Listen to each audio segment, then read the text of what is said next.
so let me stay this way. Jesus, there's freedom in your name. You break every chain, oh Lord.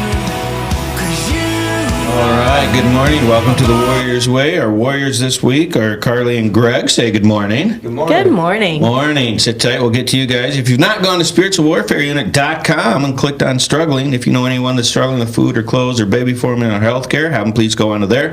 Click on the direct links. If you're doing fine, we all know someone who is hurting, so you can use that information so you can be the help that someone needs. Help us, help them, help you. All right. Good morning. I will be talking with Greg a little bit, but you're going to be our main guest, and so you tell people real quick what you do. Me? Well, I'm the clinical supervisor at Bristol Hospice. Bristol Hospice, and just give us a basic overline of what that is in case someone doesn't know. So what hospice does is we come in, a nursing team comes in at the end of your life when you're in the last 6 months, and we make sure that you are absolutely comfortable. You come to everything their you need. house? Yep, we go to the house, wherever that might be. All right, so someone, a family member hires you. Yep, so basically what happens is your doctor looks at you and they say, listen, there's not a whole lot left we can do, but we can make you comfortable. Okay. And that doctor will call us and say, hey, I've got a patient, I need you guys to go and help. All right, and the reason why I wanted you to bring that up first, which while you guys were talking, if you can go to bristolhospice.com to check out what they're doing, if that's something you guys need, it's because it's a strange, like, kind of job, right? I mean, like the mental picture of who gets there. So I want to get your story, right? So where did you grow up? I grew up actually on the east side of Detroit, in Hamtramck, and then I moved over to East Point. Wow. Yeah, so I'm a local. I had a tough upbringing, you know. I had lots Right. of siblings. There were 6 of us total. Where did you fit in the 6? I was close to the top. I was number 3. Close to the I top. was the middle. I'm a middle child. So were you like the one that had everybody get along? Yes. All right, yeah. Yep. I was a get-alonger. Yeah, I grew up kind of tough, same way. So what was school like? Hamtramck area? It was good. I went to Catholic school when I lived in Hamtramck, so totally different than public school. Yeah. When I got into public school, which is when we moved over to like the 8 Mile area. Yeah. I went to public There's school. some movie about that. There is. I've Yeah. heard about somebody Where? from there. Okay. But yeah, when I moved over there, it was just a totally different, like, mixed pot. So I learned a ton about like different cultures and different ways of living. Yeah. So it was really a Like great very Middle experience. Eastern over there, right? Yep. Yeah. Just really mixed pot. I mean, we've got Asian, we've got Middle Eastern, we've got black, How old white. were you when you did that? I think I was about 10. And at 10, you're like sucking this in. Yeah, and I loved it. Loved it? Yeah, diversity is the way of life, right? Yep. Man, that's cool. All right, so parents divorced, married? Parents never were married. Okay. Very young when they had me. My mom How was young? 19. My dad was 17. And you were the middle kid at yeah, 19. well, and I grew up, I say we had 6 siblings, but we were a blended family. Oh, okay. So my 2 older ones are married in. Yeah. So I'm my mother's oldest, both, and my father's only. Oh, so you had like, daddy's little girl. Yeah. I can't say I don't know what that's like, but yeah, when you have twin girls, they're both your daddy little girl. Yeah. There's no kind of way around it. So, all right, so you're 8, 10, growing up, blended family, like the stress of that's pretty intense. So, like, did you do any extracurriculars back then, like in school or stuff? Were you involved in that? Like, I really didn't do much. you're just surviving. Our family kind of stayed pretty busy, so just Yeah. amongst ourselves. Just family get-togethers and functions. You're busy all the time. Yeah. Okay. So you're growing up. And you 2 older brothers. I have an older brother and older sister. And how did that work? Well, I'll tell you, we lived in a 3-bedroom house. Here it comes. So How many bathrooms? one, just one. One bathroom. Uh-oh. Yep, just one. And so And yeah, in this corner. right. So there was a lot of WWE going on. Yeah, I actually feel really bad for your brother because I gotta go. Right. Be out in a We're minute. primping. Right. Yeah. Yeah. We got things to do. Things to do. Exactly. All right. So you stayed in Hamtramck for high school? Nope. Went to East Detroit High School. Oh, okay. And what was that experience like? I loved it. I mean, I kind of kept to myself. I was kind of a standalone kind of kid. Doing sports or anything? Yep, I was a swimmer for my whole year. Wow. I was captain of the swim team my last 2 years of high school. So you had leadership abilities and And the athletic prowess, get it out. Did you ever win any high school titles or anything? I think I broke one record, and That's all? I Just placed. one? Yeah, just one. Yeah. Got to stay modest here. Yeah, right. But yeah, And placed mostly first and second. mostly Third in the first and region second. or in the state. That's outstanding. Yeah. All right, so graduate high school. Were you a big dater? You stayed single? Like, I dated all the time. I mean, well, I imagine Nothing that being a serious. swimmer and boys as they are. yeah. I would have hated to be your dad. Yeah. Yeah. Yeah, Just be like, he lived in the dark. He chose to just be blind. Yeah. No, was that good. what that is that is a Zen position for a father going, oh God, another one is coming, and you're actually trying to make the decision: is this going to be the one that I decide to go to jail for? Like, that's where your dad was at in your dad's defense that I haven't met. Yep. Because that's where my mind would have been. I was like, ah! Okay, so graduate. What year did you graduate? 2010. Well, 2011. 2011. So you go from 2011. So you would have been a popular kid, basically. I Ish. I didn't really associate. You were a with folks. swimmer, 1, 2, dating. I went to high school. She was a popular Oh, kid. I didn't feel All like the it, boys but I'll were take like, it. yay! All right. So you graduated. You're being Mod Spot, which is nice. And then what? I immediately joined the Army. Why the Army? I wanted to be a Marine, and they were really taking a long time getting back to me. So I said, I got to go. So you went to the branch that has the worst food Yeah. of all of them. Yeah. Worst Yeah. everything, actually. Yeah, not only am I a member, Yeah. it's not good. But It's not good. good learning experience. I mean, I really went from like wild child to like everything is tucked in. So it really was a great So experience. it's paid down. I was extremely hostile kid. Like, I came out of Flint. okay. That's just very violent, and they just focus that into a fine point and say, you go play, right?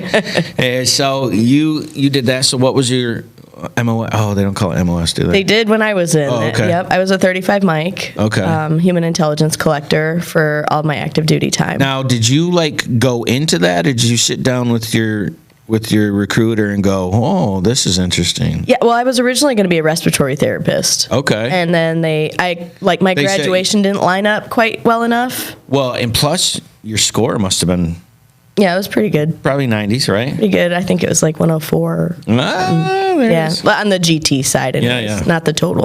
All right, so for those people who don't know what we're talking about, there's a scale of intelligence that we're talking about, and she scored up there. So you get all this cool stuff, right? Yeah, tons Nuclear of cool program stuff. options and Right. SPLAX, and you decided human intelligence. Yes. Okay, so where did you go to boot camp?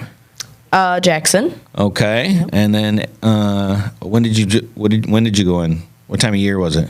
End of summer. Oh, that's a good time to go, actually, it was right? really hot. Yeah. Super hot. Yeah. I'm surprised. It's I actually survived. way better than winter, though. Like, if you got to pick. I believe that. That's Yeah. probably a good point. Winter sucks. Yeah. All right. So you go in, then you go A training where? Fort Huachuca, Arizona. All right. And how long were you in there? Oh, forever, like a year. Like, I was going to say 12 to 18 months. Yeah. All right. So this puts you at 20. Yes. All right. So 19. I joined when I was 17 still. okay. Wow. Yeah. So did I. Youngin. Yeah, me too. I was early, so I was little, and, and you got to punch up all the time, right? Yeah. Oh, yeah. Yeah. All right. Okay. So this is what I've attained so far. Kind of a spitfire, kind of confident in yourself, having your abilities, being the oldest daughter and all that, and that support relationship, I imagine, was probably solid. Having the siblings and beating on them probably helped. And then you graduate, swimming puts you in really good shape, and you go into the Army because the Marines are taking so long, and you score really high on your ASVAB and your GT to create an opportunity. And you decided human intelligence, and you're 19 and you're finishing up training, and what happens? I went to Germany. That was my first duty station. I went Where? right to Which- Germany in Wiesbaden. Okay. Loved it. Loved it. Aren't the people amazing? They're so amazing. Just quick side note before we finish the story. Being over in Germany, the people are so much more direct Yes. than America. Where Oh, yeah. America, the people be offended. And do you like this coffee? No, I don't like this coffee. And oh my God, I can't believe you say that. And they're like, But I you're talking don't. about, I don't like the coffee. And I'm like, oh my God, it's my people. Yes, absolutely. Yeah, because when people get offended, I'm like, well, you're choosing to be offended about the decisions that I made, and you made that decision, and this is my brain, and it's just like, wow. Yeah. I'm choosing to be pissed. All right. So you go over there. Now, what was your first experience going to the McDonald's there? Because, you know, they got the... You know, I really didn't do fast food a lot. I went to more of like the homegrown German Did you places. really? Yeah, I wanted to know everything about the culture when I got over there. And what was that experience like? Oh, it was awesome. Yeah, I tell me- learned so much. Your first football game that you went to, because you had to have gone, right? I went to one downtown Wiesbaden. I didn't see it live, but it was wild. I think it was Germany against Italy. And I couldn't even tell you who won because it was like so much chaos everywhere, but it was a blast. It's amazing how much passion they have for it, right? Okay. Yep. Yeah, that's an experience you never forget. All right, that's cool. All right, so how long were you stationed there? 2 years? I was there about 3. About 3 years? Mm-hmm. All right, and anything effectively happened in your life that you're like, oh, this thing happened? Oh, yeah, I got married over there. Whoa. Got married to another soldier. We had a baby, and... that ended quickly. You know, we didn't stay very long. Well, yeah, because it's the excitement of it all, right? So, Yeah. like, to explain to people who don't get it, like, when you're over, everything's like a vacation because you're just moving from place to place, and being that young, like, everything is, like, got rose-colored glasses, so to speak, right? So, Most definitely. it's a very common thing for marriage, and then a quick, like, wait a minute, we're traveling, and this life all of a sudden becomes different. Yeah. Right? Yeah. All right. So I just want to make sure I got all this right. That's I'm like, it. hey, it's not just me. So, No. all right. So you get done. So you said you were there 3 years. Did you have a boy or girl? A boy. A boy. Okay. And, well, good for you. So that would make you 22. About 21, All right. So 22. 22, and you get stationed. Where do you go? I went to Pensacola, Florida. You know? Okay. And were you doing instructing or I was just upgraded training? Or? I reclassed into the IT world, so I learned how to work computers and build them from scratch, and became That's a useful. reservist. Yep. That's useful. Yep. All right. So you said, so I'm assuming this is up to your 8? Yep. I stayed a reservist all the way up till the end. And Pensacola is freaking beautiful. Yeah. Right? Yep. Do anything else fun while you were there other than sweat and sit on the beach? Nope, that's pretty much it. That's all you can do over there. That's it. Yeah. Eat, sleep, and be on the beach? Yep. All right. So this would put you how old now? 27? Yeah, when I got out, I was 27. Made your decision? Okay. 26. Why did you say that's enough? Well, I went to nursing school while I was in the reserve. Okay. So, and then, you start making more money as a nurse, and Yep. you're like, do I really need this extra reserve money? Yep. And then you got to, figure it out into your schedule. And it was just kind of getting chaotic. And at that point, I had gotten remarried, and we have 3 more kids. So it was just chaos to stay in. Well, you threw that quick bomb in there, but before we unpack that, we got to go to our first break. So if you haven't gone to Spiritual Warfare Unit on YouTube, like, share, and subscribe. Check out BristolHospice.com on the break. Sit tight. We'll be right back. Taking a quick break from our podcast, I wanted to let you know about our life application program that we have for churches and nonprofits in the area that are trying to find programming that they can use in case the corona shuts you down and you're not able to get in. You go to spiritualwarfareunit.com. You click on our episodes, and you can check out our programs for as little as $29.99 a month to make sure that we're still getting the word out to those people that need it. Now, back to the program. Hey, it's Aaron with UCAN. Just out here today at the Valley Area Agency on Aging event, Senior Power Day. It's been really cool. We haven't been in the senior world very long, and I know it always plays a part in our world. So we're here today to connect with that senior community and kind of talk about the proper use, misuse, storage, and disposal of medications, making sure that they're not only are they using them as prescribed, but also disposing them as needed. So we're also bringing a multitude of services here that I'm looking at that allow us to connect and expand on our senior care initiative. So it was twofold. Share some information with the seniors that were out here, but also make some connection with those who are servicing the senior community to be able to expand our network of our senior initiative and make some connectivity. So we've met the folks from Valley Area Agency on Aging specifically, have some cool ideas already to work with them. We'll talk to McLaren and Genesee Health Plan as far as the Medicaid sign-ups and things like that. Veterans are here. The Genesee County Services for Veterans is here. So really have some great connectivity going. Good start to our senior care. A great day here. There's a lot of people here. There's been probably 200 to 300 people here. We've been here since 9, so it's been a rewarding event. Most people do look at our table and say addiction and don't look, but there's been those handful that do come over to us and say specifically, hey, can you come to this event or can you come speak to us here or there? And that's kind of what we're after. We're really after the focus on how we can continually expand our reach into this community. So it's been a good day. We look forward to continuing the rest of the day, and we'll circle back again another time. Thanks again. Welcome back to the Warriors Way. Our Warriors this week are Carly and Greg. Greg's being our support person today. And so you were 26, 27. Now, you went to Pensacola. You met a person to get married to. Was that another Army person? Yeah, it was. All right. What was his MLS? He was a truck driver, 88 Mike. Okay. I can never remember. Yeah. We all have so many now. Yeah. I'm like, I don't know. Yeah. Yeah. Okay. So truck driver, and he gets out, and you're a nurse. That's pretty solid. Like life's going in the direction you want to go. Were you able to keep communication with your family, or did you kind of? Yeah, they used to come visit all the time. Oh, okay. Yeah, mine was different. Mine was like, oh well. Bye. Yeah, good luck, and let me know how that works out. And I remember last time I talked to my dad, I was like, hey, we got to button down for this hurricane. And he's like, well, I'm mowing the lawn. And I'm like, so this is going to be the last time I talk to you for about 6 months. He's like, okay, then I'll talk to you later. I'm like, Not nice. I was like, uncool, bro. Right. So, yeah. So anyways, so you get there, and like, how did you meet? Just being on base together, ran into each other? Yeah, we just became like bros. Like we were just really good friends for a couple years, and then one day I was like, maybe we should start trying to date. And he was like, oh yeah, let's go. Move it to the next level. Yeah, and we've been together ever since. Yeah. Yep. Yeah, enjoyed making kids. Yeah. Well, yeah. So what's the age difference? I have 9, 7, 4, and 3 years old. Wow. Yeah. Yeah, that's cool. All right, so you said from 22 to 26 that happened. Yep. All right. So you decide, I don't really need this money. I got my certifications. Let's move on. Right. And so what entailed that decision? Well, I got my nursing license, and I started kind of dabbling in and being an aide, like a home health aide, in an interim. Mm-hmm. So loved it. Loved every second of helping other people and making them just enjoy their experience, whether it be horrible, from the bones of it.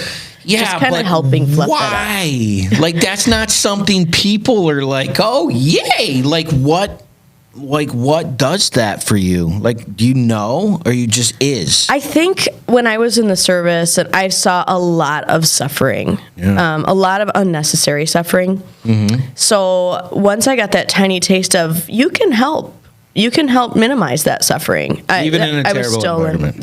Yep, that took it away from me. So your decision to say, in a forward area, I can provide help, even in the smallest manner, and then you're like, I can totally amplify that. Yep. See, that makes sense why you would do hospice thing. I just couldn't get there, but see, this is why we tell the stories. Yay. All right, so you leave, you stay in Florida? Yep. We actually just moved back up here probably, 8 months, in January. All right, well, don't spoil the ride. We want to get there. Sorry. So you stay in Florida, which is beautiful. You buy a house, you get a condo. Like, what happens? We bought our first house. Okay. And then stayed there for about 3 years. About 3 years. And he did truck driving? He actually was a stay-at-home dad for a long time. Really? Yep. Wow. Yep. A nurse's schedule is not simple. No. So it just didn't make sense for us to pay for daycare and then all the money to go to daycare. So, give us a spotlight of a day, your crazy schedule. Like, what would that entail? So I worked 12-hour shifts in the hospital. So I would wake up probably about 5. Everybody's sleeping. 6A to 6P? Yep. Okay. Yep. So I didn't see the kids. They weren't awake when I got up. I kind of packed up my stuff, came back, by the time my shift was over and done with, it was 7 o'clock. So 30-minute drive, kids are in bed. Wow. So it's like literally first and second shift. Yeah. Dude, that sucks. Yeah, it was really hard. Man, you did that for 3 years? Yep. Dang. Yep, sure did. All right. Yuck. Yeah. So you still haven't transitioned into hospice yet? Not yet. So you're doing that. Like, that would be a big red flag. I need to do something else. Yeah. All right, because the kids are how old at this time, right? They're little. I mean, they're all like oh, newborn. so you're missing all the good stuff. Right? Yeah, newborn to 5. Yeah, miss Yeah. everything. Well, yeah, and then all-nighters. So, oh, God. You know, because babies and Right. out and can't sleep, and then you're getting home and they're going to bed, and oh, man. All right. Sorry. Just flashback. Okay. So you're doing it, and this puts you about 30. Not quite. That's at 26. Now, we have some overlapping times here because I'm still in the reserve and going to nursing school, being a nurse at the same time. When were you out of the reserves? What year? 2019. 2019. I finally got out. And that put you at what year? Of service? Yeah. 8. Okay, so that puts you at your 8. Right. So we are at like the 2016. Yeah. So I got my nursing license in 17. Okay. All right.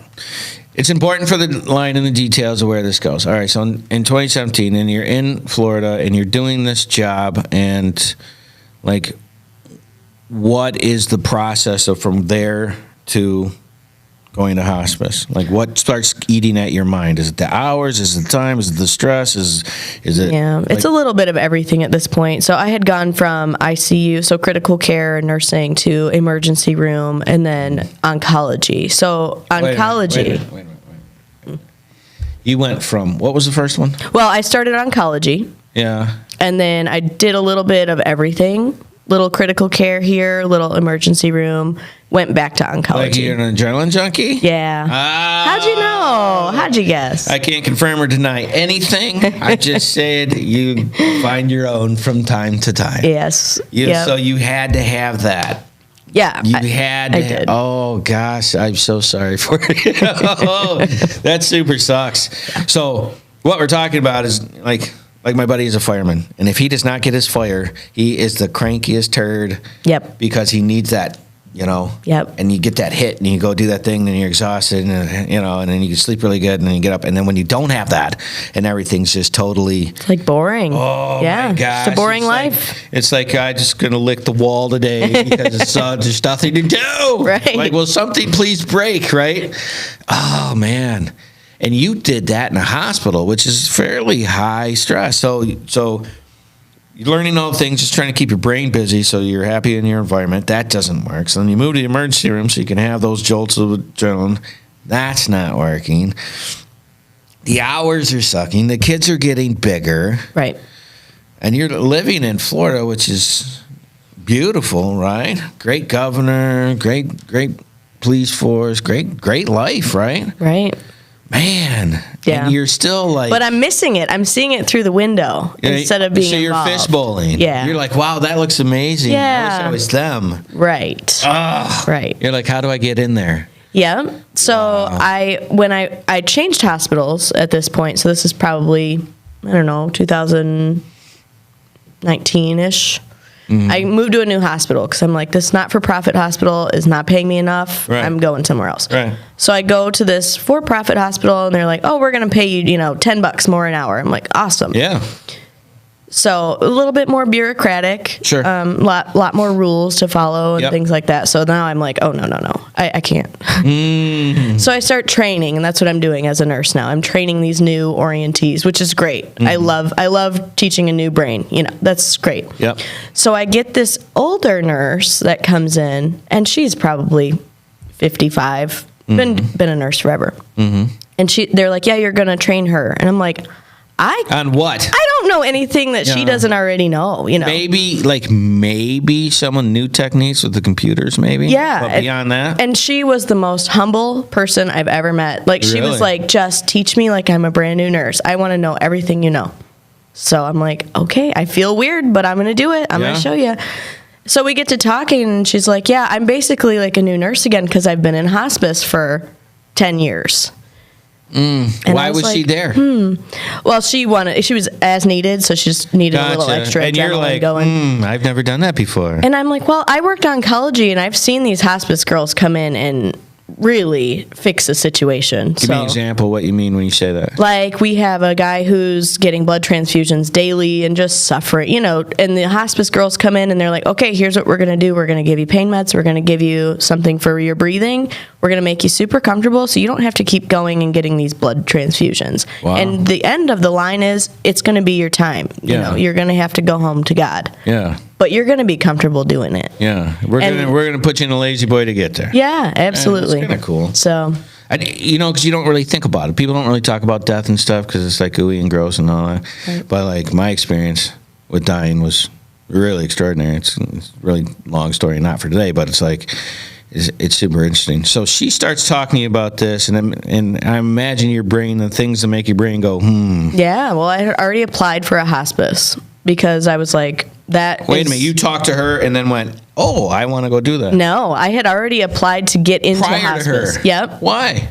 I just knew that I wanted like more of an 8 to 5 kind of deal. Oh, Monday the hours through Friday. are more suitable so you can get back into your life. Yeah, yeah. Okay, that makes sense. And then so she kind of like locked it right at the right moment. She just kind of came like in. Kismet. Yeah, and she was like, "Well, I know the director of this hospice that you applied for, so I'll talk to her." I was like, "Yeah, awesome." And they called me like 2 days later. Now, when was that? I was at that hospital for probably like 6 months, so still 19. All right. Because, right. You know where I'm going with Right this. around there, yeah. All right. So you're doing this just before COVID happens. All right. So you were there 6 months, and then what happened? So COVID started when I was in the hospital. Yeah, it was like November to March-ish. Yep. Yeah. They started closing the doors around March, April, right around there. So how did that work? I mean, because your people would have been the most... Yep. The most need. I mean, we needed a lot more than we had, to say the least. Yeah, and they would be the ones that would be dying from it because their immune systems are completely non-existent. Yes. So. Yeah, and at this point, people don't want to talk about death and dying, and now we have this surge of death and dying coming through with this essential plague, and we're trying to encourage these people, listen, we want you to go out on your terms comfortably. But we're going to go through a world pandemic while we're trying to help you. It's so hard. It was so hard. So that's not the right word. I think impossible. It was truly impossible. God, the stress of that. Yeah. Yeah. And so you wanted your adrenaline shot. Well, guess there what? it was, right in my face. Hello. Yeah. So we did a lot of like compressions, and just so everybody knows, like CPRs when they pump on your chest, like in the movies. Only it's extremely traumatic in real life. Like the rib breaking ones. Yeah. All right. And you don't bounce back and say, "Oh my God, thank you for saving me." It's weeks of recovery afterwards. Yeah. You So get that, horrible. Yeah. Really tough. Yeah, like the screaming, "Why did you do that to me?" Exactly. It's So like Narcaning someone. Right. Not a good time. Why did you do that? Not a good time for them, I should say. Yeah. Actually, we had this guy real quick that came in. He's got a movie coming out, and he's like, "We Can Be Heroes," and he struggled with addiction. And he's like, when I got knocked out, he was like, that was not nearly as bad as being Narcaned. I was like, whoo, like that. Yeah. Yeah. It's crazy. All right, so you're dealing with these people like in that 6 months. Give me a number of like how many people you helped transition, like in the hospital. Yeah. Oh, probably upwards of 30 in 6 months. Yeah. A lot of elderly. So if someone was to ask you like how many people you deal with passing away on an average in a year, what do you think that number is? In hospice? Yeah. Probably, I don't know, probably close to the same. Probably about 30, 40 in a year. So you got 30 to 40 people that you help be as comfortable as possible while they've been told the worst news of their whole life that you're not going to be here anymore. Right. Man. Right. Well, listen, we got to take another break. Everybody sit tight. Please check out bristolhospice.com. Like, share, and subscribe on YouTube. Sit tight. We'll be right back.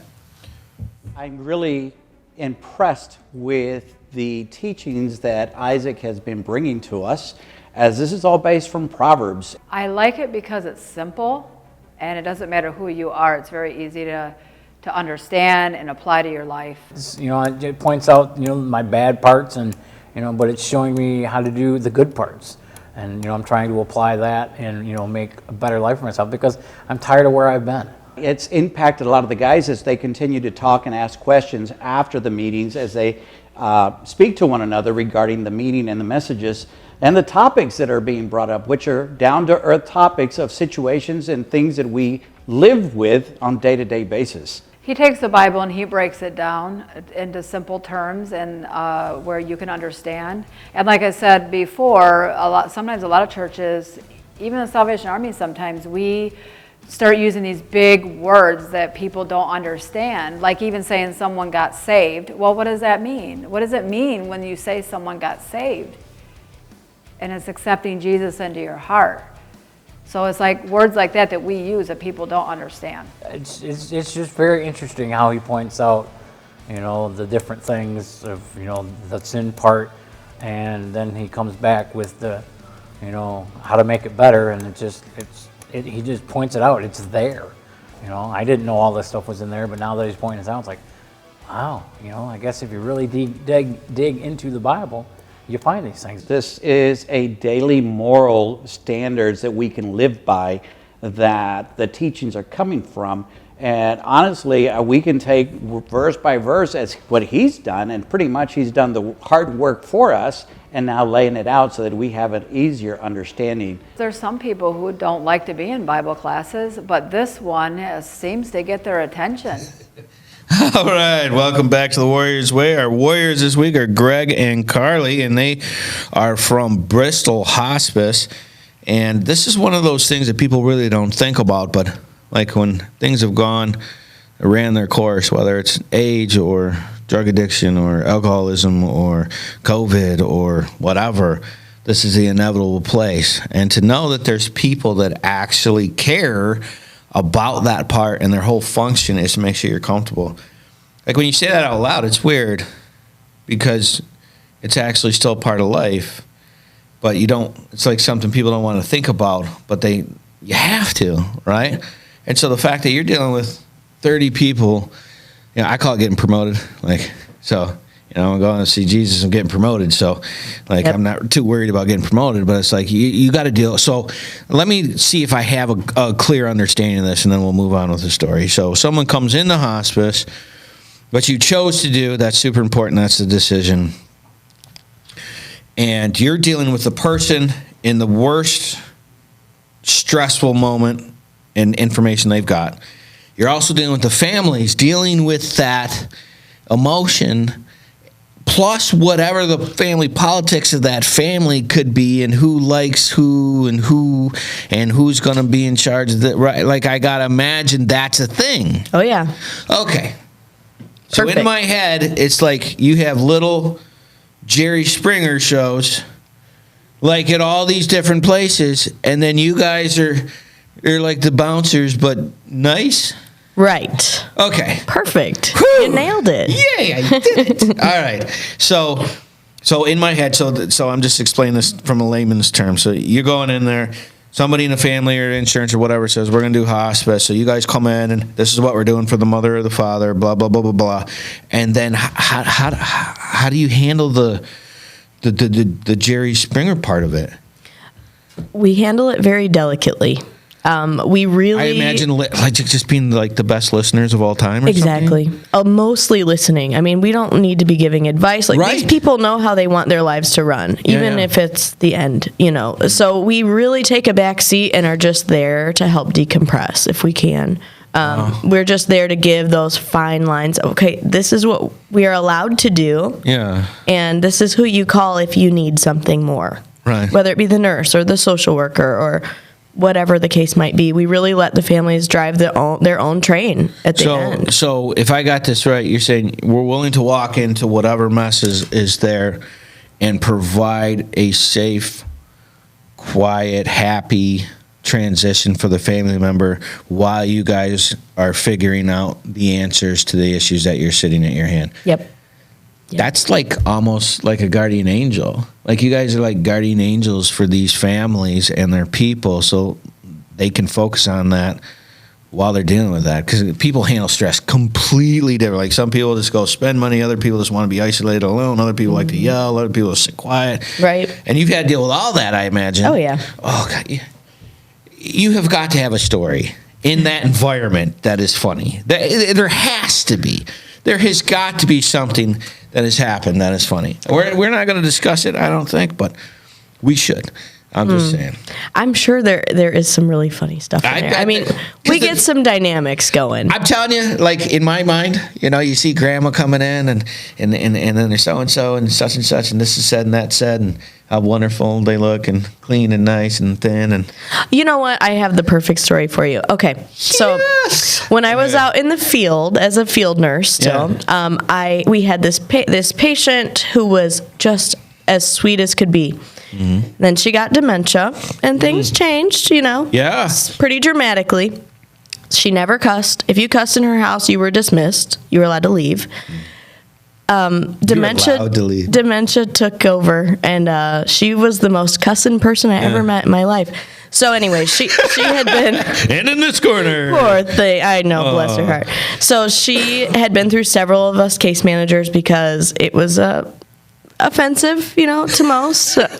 And then so they were like, all right, Carly, you got to just go because I don't take anything real personally. And that's the one beautiful thing about the military. The military After boot teaches camp, you. Yeah, you can't get worse than that. Yeah. At least verbally. No, I don't think you can get worse than that. Yeah. So I go in and her husband's just super sweet. And he was like, I'm so sorry. I was like, no, it's fine. I'm rubber right now. Okay. It's just going to bounce right off.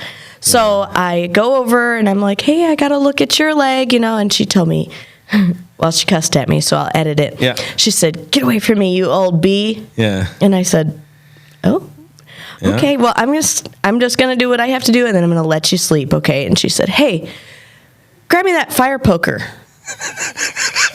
Nope. I was like, I'll tell you what. Yeah. I'll put this fire poker right here, and if you can get up and reach it, then you can have it. Yeah. I said, what are you going to do with it? She said, I'm going to stab you with it. There you go.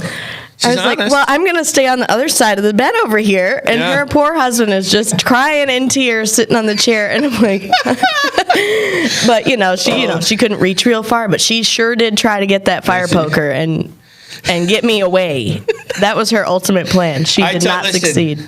I'm telling you that's funny because you were that help me help you thing. Yeah. I don't need your help. Give me the fire poker because I can beat you to death Yep. with it. Oh, it's beautiful. Yep. Oh, it makes me cry. Oh, that's funny. See, those are the things like I find dark humor extremely funny. Right. And you have to when you're in the business that we live in. Yeah, so and I think it's a military thing, right? Right. And like, yeah, so what happened was, and Yeah. it's all super funny. Anyways, all right, so we're getting in your life, and you're doing these things, and you were COVID's just about to hit.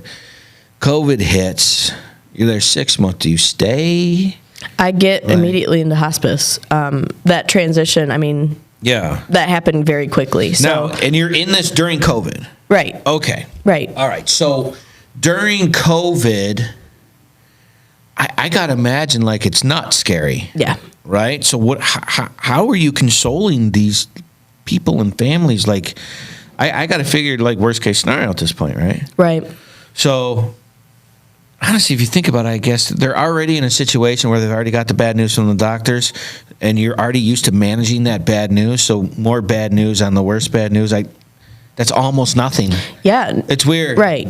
Wow. Okay. Yeah. And there was a lot of guilt from family members, like family members getting COVID and being like, I can't come see them. right. Yeah. Not only can I not come see them, but I'm their only caregiver.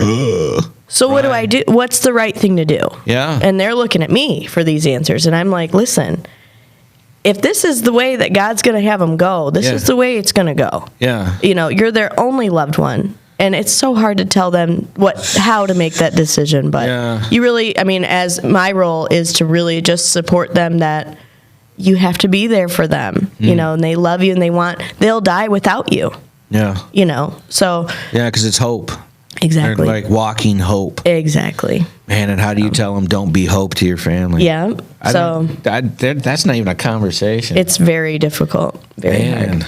Well, for somebody who wanted an adrenaline rush, you're doing a great job. Yeah. All right, so you start this through 2020. What's that look like for your people? Did what you do get busier or less busy? I'd say it stayed probably about the same. Really? Yeah, it was just kind of because with COVID, you have to remember it was very swift. So when people got COVID, it was probably if they were going to die from it, it was about 2-week window. Yeah. So their families aren't thinking hospice. They're like, no, mom's going to get through it. You know, she's been sick before. So they're not thinking hospice. Gotcha. So we got a few with COVID pneumonia for hospice, but most of the patients we had with COVID were already on service with us. All right. So, like, why would somebody want to? I want to cut out of your story just for a second because I want to ask, like, why would somebody want to do hospice versus something else? Like, why is it a good decision in your mind? Hospice reduces the burden, not only on the patient, but on the family. How does it do that? It takes you having to go to the doctor every month or whatever to now the doctor's essentially coming to you in your home. So it reduces that need to have to get mom in the car and pack all the things in there and worry if you can transfer her in and out. And it brings the nurse right to your house. And So that for nurse, the caregiver, it's Yep. providing a service so they can work and make their lives be normal while they're dealing with this. Exactly. Wow. Exactly. Man, it's so hard to think of it, like your brain thinks of it backwards. Like my brain thinks of this backwards, right? Like it's like, oh man, this is such a difficult scenario. What am I going to do? But it's almost like you need to do that. Like so, like what's it like? Like once it's finished, what is like the family's typical response with you guys and stuff? Like how does that work? Well, most of the time when the loved one dies, we immediately go to the house and we are there to kind of hold those family members With them. together. Yeah, absolutely. Wow. We take care of all the funeral stuff. I mean, we call the funeral home, we get the person sent to where they need to go, and we stay there with the family and help them unpack some of this grief. No kidding. Yeah, and we just support I them. thought. you I'm gonna be know? honest. I was like, well, see you later. No. Okay. No. They're off, and so you help the family with the transitional process. Absolutely. Absolutely. How long does that go through? Does that like go through the funeral? Yeah. Oh, yeah. We stay with them. We actually have bereavement coordinator Javon Catlett who walks them through that first year without their loved one. First birthdays, first holidays. Hold on. You have somebody that goes through their whole first year. Yep. Why? Why so? Why? Well, think if you've been married. Okay, you've been married to your wife for 50 years, and this is your first Christmas without your wife. 50 years of Christmases, and now you're alone. Oh, geez. That's a heavy burden. Yeah, but what? So They can reach out to this. These are services that you guys provide for these people. Yep. And they're 100% That is unbelievable. covered. Yep. And it's all covered. Yep. Under what? Under Medicare or other insurance if you're too Shut young up. for Medicare. Yeah, absolutely. Hospice is completely free to the family under Medicare. I don't think people understand that. Yeah. Can they go to bristolhospice.com and look that information up if they need it? Most of it. Most of it. kidding. And if there's any questions, I'm always in the office to answer anything. Wow. Then we got to finish up your story. We got to go to another break. But when we get back from the break, I want to finish up your story from 2019 moving forward. And then I kind of want to talk about the stuff that you do afterwards. I didn't even know that was an option. It's just the ignorance of my understanding of what you do. This is why that you guys are on here. If you've not gone to Spiritual Warfare Unit and like, shared, subscribed on YouTube, do that. Help us, help others, help you. Please hit bristolhospice.com. Sit tight. We'll be right back. Every name, Jesus. Always set me free. Hey, it's Aaron with UCAN. We're down here at the Unity Fest the Heart of Flint is putting on, Kersley Park Pavilion over here on the east side.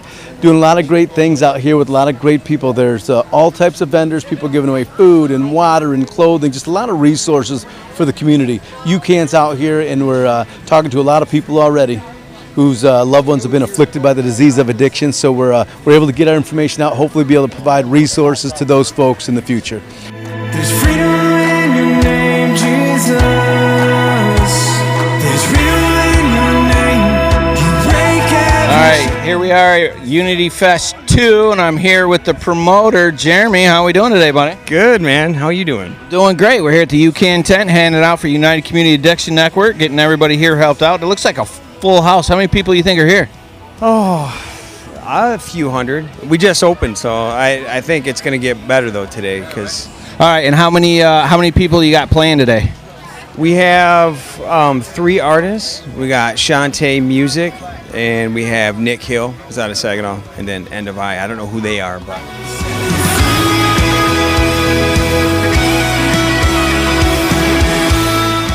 Welcome back. I'm here with Chad. He's here with our drug dog. Hans, and he's been a big hit at the Depson Dogs. Tell everybody a little bit about Hans for us. Hans is the man. Hans loves to find drugs. We take Hans and we search different rehab facilities, schools. We actually got Hans to serve the public. So, anybody in the public sector that wants any type of search, if you send a kid to rehab and you want your house swept before you come home, feel free to give us a call. Schools, they're a great deterrent as well. I'm here with the regional chaplain down Genesee County. Kenny is here. They do great work inside the jail. Can you tell us a little bit about the programs that you guys have inside the jail? Yeah, we have an opportunity that the sheriff allows us to come into the jail as guests to share the gospel of Jesus Christ with each one of the inmates that want to hear that. We have programs within inside the jail that we have Bible studies, we have people that come in and do one-on-ones as the inmates request it, but all of that's an opportunity to give them a choice at a different life than with the choices that they've been made to get here. Outstanding, and they're one of our partners in the community to help people who are one of the people that help win, help us, help you, help those people around. I'm here with AJ. He's one of the committee members from Back to the Bricks. How do you think it's going today, bud?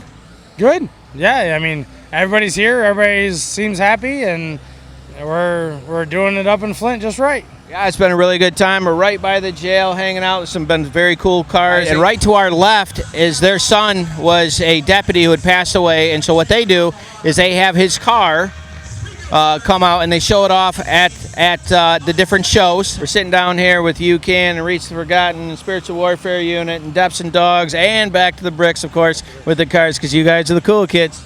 We try. You do it good. All right, we'll be around.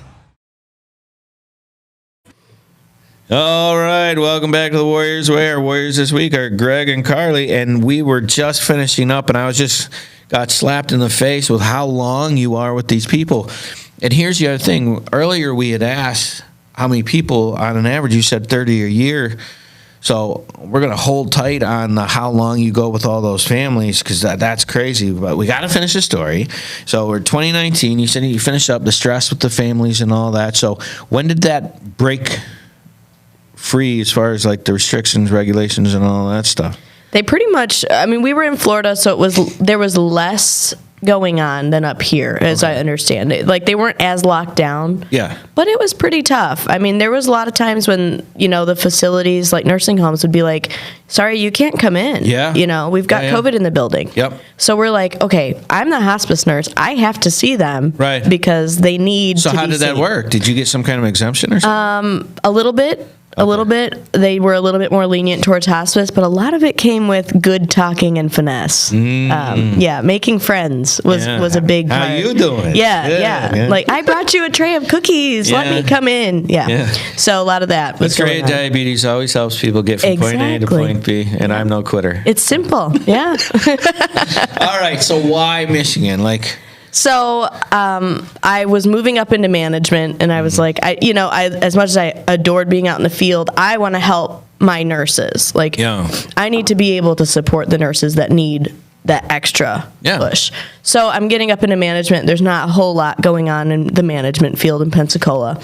So my husband and I just talked, and I was like, look, I think it's time to go home. Our families are getting older. They need us too, so we packed up and we moved on up. I got a management position in hospice. All right, so why here out of all the places in Michigan? Well, I wanted to stay with the company that I was with. Okay. So that was the only place they had available was Saginaw. Really? Yeah. Wow. Yep. So I went to Saginaw, and we did the very best we could. We did a great job. I had a great team up there. Mm-hmm. So you said, so each year, so getting back to what we were talking about, because this is that blew my mind a little bit that you guys, so you set up the process. So walk through this process with me.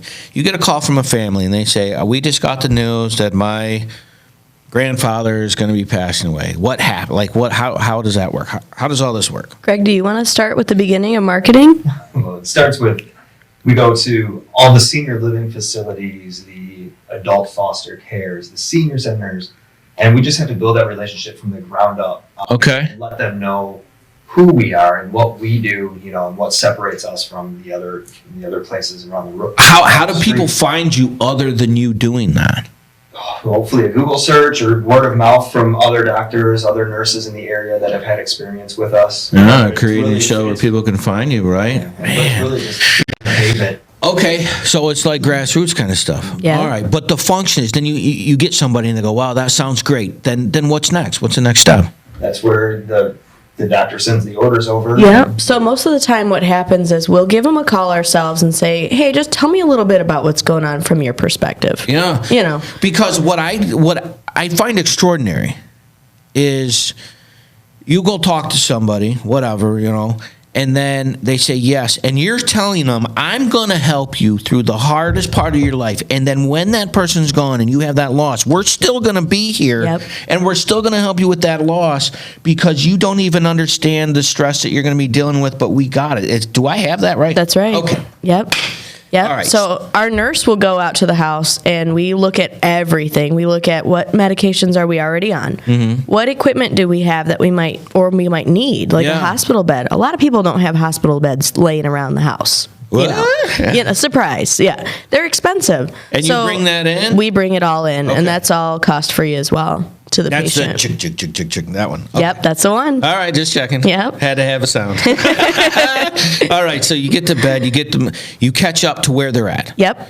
And then, like for the families, like it sounds like you have a plan for these families. What's that? Yeah. This is crazy. We do. So we send the social worker in and they connect them with any resource that they might need, whether they need a caregiver to come while their daughter's at work or whatever the case might be. Social worker helps hook them up with all the resources. So that's a person who, if they can't be there, can be there for them. That's Correct. what- okay. Yep. All right, then what? And then we have our chaplain go out as well, and our chaplain just assesses their spirituality. And it's not religion based by any means; it's true spirituality. So we have a lot of people who are like, well, I don't believe, and that's fine. And we meet them where they are. Well, I was going to ask you what you meant by true spirituality. Like, what does that mean? when you Like say that? we get them in touch with like their true like inner feelings and how they feel about death and how they feel about leaving their family behind, and not necessarily where they might go when they do die, No kidding. but making amends with You give life them on earth. somebody that they can talk to. You say, what is it that you would like to accomplish during this time? Exactly. Man, all these things I never even thought about. Yeah. Like, honestly, I'm such a caveman. I would be like, okay, we're here. You got your stuff. Good. All right. It was great seeing you. Good luck with it. And that's what I thought. Yeah. That's what I thought. Well- and you're like, no. There's like a year in the transition of Yeah. process. And so then with the family, like, how do you guys deal with that? We just very gently. I mean, we walk step by step. We don't get too far ahead of ourselves. Like, we don't walk in and say, okay, your family member is going to die. Get ready. Yeah. No. It's Yeah, we meet hold on them. to your lug nuts. Exactly. Yeah. No, none of that. We go in, we tell them, listen, this is what you're going to start seeing next. You prepare them for the steps. We prepare step by step, Man, that's one cool. step at a time. A lot of families they're like, mom's still walking. Like, I don't want her to be bedridden. That's totally fine. Right. Let's keep her walking. Let's get her a walker and teach her how to support if she starts falling. And that's totally fine. Yeah. So, and as we start to decline and we go from walking to maybe like sitting in the chair more to completely bedbound, Yeah. we are there every step of the way and we just help kind of guide the process. Man, so how did this process come? Like, how did you guys make this process? Is this something that I'm assuming that they made and they adapt, and there's like Yep. booklet of some kind of? Yep. Continuous adaptation. So I find it extraordinary. So then the person passes away. Do you have someone attend the funeral? Does the funeral for them? Yeah. A lot of times our chaplain will do their funeral if they need. Wow. Okay, so then the family comes, the funeral's over, you guys have fulfilled your role, but you still have someone they can call or talk to? Absolutely. How does that work? Absolutely. So we have a bereavement coordinator, I was telling you, follows for about a year. So about five or 6 days after death and everything's kind of tucked in and people have had time to grasp this, Yeah. our bereavement coordinator will reach out and just say, hey, I'm here for you. You're going through a huge change right now. What can I do for you? So your people are like, oh, it's Father's Day. I got to call John who lost, Yes. Tammy. Just want to check in to see how you're doing today. I know it was your wife's birthday. Yep. So we're just checking in to make sure you're okay. Yep. Yep, and we'll send them cards, and we try to send them like little gifts, like Christmas tree ornaments, or just thinking of you. I mean, Positive we're here. remembrals. Yeah. See, one of the things is why I love doing what we're doing is a lot of people say, oh, the world is dark and horrible and mean, and in certain places it really is. But this is one of those things that is really sweet. Like, it's super sweet what you're doing, because it's almost like, if I didn't know better, I would say it's not about the money. Right. The way you're explaining this is it's about the people. Man, I didn't even understand that. That's like cryable cool. You know what I mean? Like happy tear stuff. That's so crazy. So you decided to do this, and you came to Michigan. And what areas do you guys cover or whatever? We cover all of Genesee County, and we kind of do like a 50, 60-mile radius from Genesee, from Grand Blanc, I should say. And if there was anything out of this that you're like, Isaac, I want people to know we do these things. Did I miss something or part of your story or anything? Yeah, you know what? One of the big things that we have from Bristol Hospice is an aid. We have 2 aid programs. Okay. So that's somebody that will come in. Our daytime aid comes in, helps mom or dad or whoever your loved one may be get showered, change their bed sheets, get cleaned up, even prepare a meal, just so that they're set up for a good day. And then we have something special. We have a night shift aide that will come in from anywhere between 1 to about 9 and do 1 a.m. to 9 a.m.? p.m. Oh. So we're talking nighttime at this point. Oh, okay. Which is different. You know, this is something new for our area. So they'll come in and they do an essential oil. They'll do a lavender disbursement. What does that mean, lavender disbursement? So lavender is a calming scent. Agreed. Everybody loves essential But oils. how would you be dispersing? So it's aromatherapy. No kidding. Yep, aromatherapy. So we do the we set up our little aromatherapy guy, and we let that go the whole visit. We do touch therapy, so lotion on your hands, feet, get you in your pajamas, get you a little weighted blanket. So you're doing like little hand massages and little feet massages? Pretty much, yeah. And it really, especially with our dementia patients, really gets them to sleep without having to over-medicate them to sleep. What makes it so complex with dementia patients? They just don't want to sleep? Well, if you've ever had a dementia, like loved one with dementia, it's called sundowning, and around like 5, 6 o'clock, they have these strange behaviors where they want to pace up and down, or want to wander away from the home, or start being really combative and want to hurt somebody. And this is when the sun is setting? Yep. Do we know why? Very common. I don't know the science behind it. Wow. But it's extremely common, and it's a lot of the reason people end up putting their loved ones in facilities and nursing homes, because they can't take care of them at night and stay up all day long. And so, how long has this service been available in the area? Since we opened our doors in June. We're the only company that offers this service. See, that just blows my. Now that it's here, it's like it seems like a no-brainer. Yeah. Like, of course you want that, and if it's already set up through Medicare, so it's out of cost, isn't there? We're paying for it for people. Which makes sense as a society. We should help people through the most difficult part of that passing. All of that makes sense in my brain. Like, whose brainchild is this? Like, this is smart. Yeah, it is extremely smart. And we've been kind of fine-tuning it since, I don't know, probably 2011, the company has been. And it's been deployed on the West Coast. But now we're starting to kind of come on over to the whole country. Yeah, right. So, man, that is super cool. I am so glad that you guys came in. I look forward to having you back and finding out what the progress and how everything's going. I'm going to have to get your story next time there, Greg. I know you enjoy talking very much, but just hanging out with some cool people. Thank you so much for coming in. If this is your first time to YouTube on Spiritual Warfare, and please like and subscribe so we can get the word out of how to help people. Thank you so much for coming in, and we will see you next week. Do you have a nonprofit in your area that's doing a lot of work that people should know about? Feel free to contact Spiritual Warfare Unit at 810-715-9319, and we would love to have them on to see what good they're doing in the community and find out their story. Thank you so much. Spent so much time believing the lies. I knew I wasn't meant to live this way, but my walls came down when your love shone through. Now my life will never be the same. You love me too much to let me stay this way.